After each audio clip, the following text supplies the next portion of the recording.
Katika kipindi hichi Jeshi la Polisi mkoa wa Tanga limefanikiwa kukamata watuhumiwa 55, kati yao 9 walishiriki katika unyang'anyi wa kutumia silaha za jadi, mapanga na kuiba pikipiki katika tukio hilo. Katika kudhibiti wimbi la uporaji wa simu,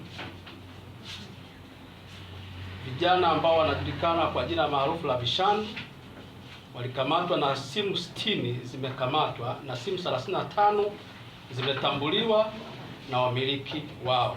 Simu 25 zimehifadhiwa kwa ajili ya utambuzi wa wamiliki na hatua nyingine za kisheria.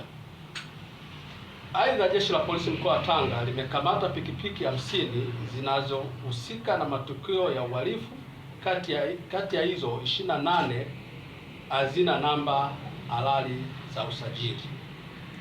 Katika kuendelea na operesheni ya kudhibiti uhalifu, mali mbalimbali zimekamatwa zikiwemo TV 7, friji 1, magodoro 3 na madumu 26 ya diesel.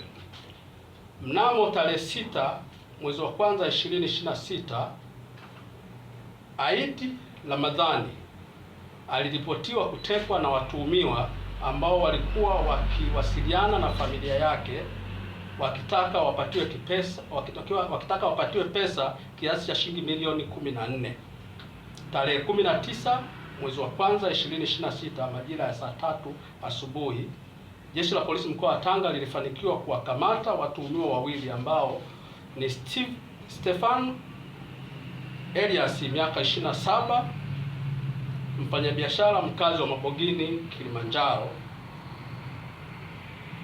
na Moses Joseph alimaarufu Kisoko miaka 26, Mfipa, mkazi wa Tanga, ambao walikuwa wakimshikilia madhula visivyo halali. Watuhumiwa hao wamefikishwa wilaya ya Ndeni kwa ajili ya hatua zaidi za kisheria.